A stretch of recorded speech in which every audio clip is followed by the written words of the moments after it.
வணக்கம் நண்பர்களே. 7ஆம் வகுப்பு ஒரு பாடத்துக்காக கணித பாடத்துக்காக ஒரு மெட்டீரியல் தேடிட்டு இருந்தேன். அப்போ ஒரு பழைய மெட்டீரியல் ஒன்று கிடச்சிச்சு. அதுதான் உங்கள்கிட்ட காமிக்கலான்ட்டு. ஸோ இதுதான் இந்த மெட்டீரியல். ஒரு 4 துண்டு கொடுத்துருந்தாங்க. டேன்கிராம் மாதிரி இருக்குது, ஆனால் 4 துண்டு இருக்குது. இந்த 4 துண்டையும் இணைச்சி டீ உருவாக்கணும் அப்படின்னு அதில் மென்ஷன் பண்ணிருச்சு.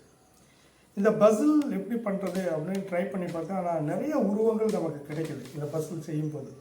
குறிப்பாக பார்த்தீங்கன்னாக்கா நான் என்ன செஞ்சேன்னா, இது எப்படி செஞ்சால் ஒரு நீல குச்சி மாதிரி வந்துச்சு. ஸோ அதை அப்படியே எடுத்து மேலே வச்சேன். மேலே வச்சு அப்படி ஆரோ அம்புக்குறி மாதிரி இருந்துச்சு. அப்போ இந்த என்ன யோசனை வந்ததுன்னா, இந்த 4 வடிவங்களை வச்சு பல்வேறு உருவங்களை உருவாக்க முடியும் அப்படின்னு தோணுச்சு. அப்படி இப்படி ஒன்று வைக்கலாம். ஸோ நீங்கள் இப்படி வச்சுட்டு வேற ஒரு வடிவத்தில் வைக்கணும் அப்படின்னு ஆசைப்பட்டீங்கன்னா, இதை எடுத்துகிட்டு இப்படி வைக்கலாம். இப்படி வச்சுட்டு இது கரெக்டாக இருக்கும். நான் என்ன நினச்சினா இப்படி வைக்கலாம். இதை வச்சுட்டிங்கன்னா கரெக்டாக வந்துடும். ஸோ இதை எப்படி வைக்கிறது ஒன்று இப்படி வைக்கிறேன். ஸோ இது மாதிரி ஒன்று உருவாக்க முடியும். இப்படி பல்வேறு வடிவங்களை உருவாக்க முடியும். ஆனால் நான் செஞ்சு பார்க்குறப்ப அவங்க டீ கொண்டு வர சொன்னாங்களா, அதில் நான் நிறைய முறை முயற்சி பண்ணிட்டேன். முயற்சி பண்ணதில் கடைசியில் இதையே கண்டுபிடிச்சிட்டேன். அது எப்படி டீ கொண்டு வரதுங்கிறத நம்ம பார்க்கலாம். சரிங்களா?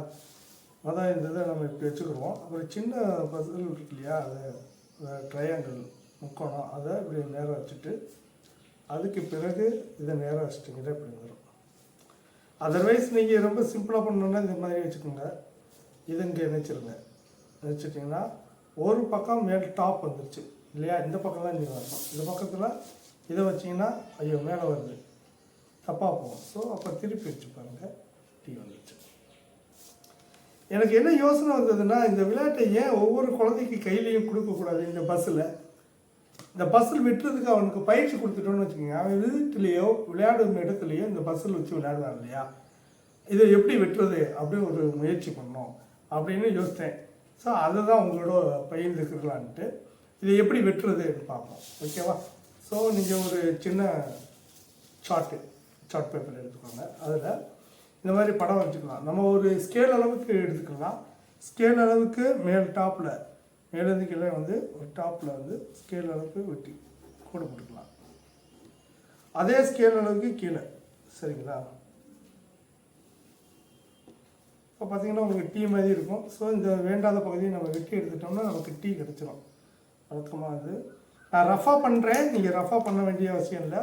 சும்மா ஒரு ஸ்கேல் இருந்துச்சுன்னா ஸ்கேலில் வச்சு நீங்கள் நல்லா பண்ணிக்கலாம். சரிங்களா?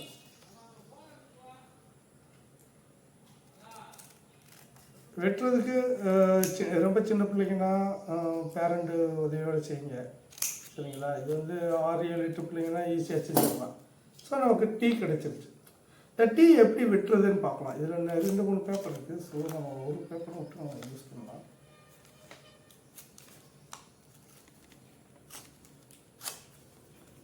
ஒரு பேப்பர் மட்டும் நம்ம யூஸ் பண்ணலாம்.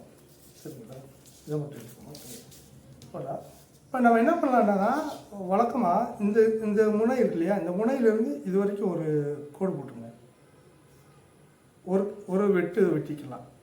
அதுக்கு அடுத்து இங்கேருந்து இங்கே ஆரம்பிச்சிருக்கீங்க இல்லையா, பேலன்ஸ் இங்கே இருக்கும். அதை அப்படியே ஸ்ட்ரெயிட்டாக கொண்டு வந்துட்டிங்கன்னா உங்களுக்கு தெரியும். இதை யூஸ் பண்ணலாம் நம்ம.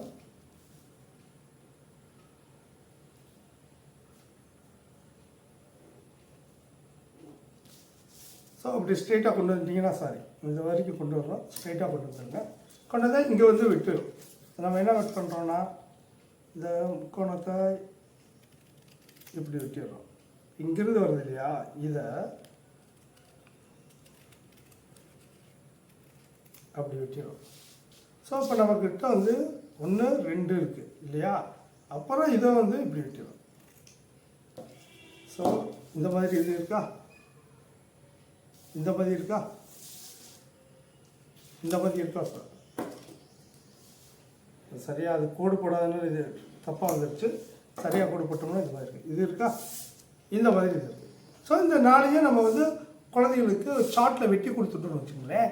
அவங்க பசில் மாதிரி அவங்க என்ன செய்ய முடியும், செய்து பார்க்க முடியும். அவங்க மட்டும் இல்லை, அவங்களுடைய நண்பர்களும் செய்து பார்த்து மகிழ்ச்சி அடையலாம். இது நல்ல ஒரு விளையாட்டாக இருக்கும். இது அவங்களுக்கு ஒரு உற்சாகத்தை கொடுக்கும் அப்படின்னு நான் நினைக்கிறேன். செய்து பாருங்கள். வகுப்பறைக்கு உங்களுடைய குழந்தைகளை ஆக்டிவாக வச்சுக்கிறதுக்கு இது பெரிதும் பயன்படும். நன்றி, வணக்கம்.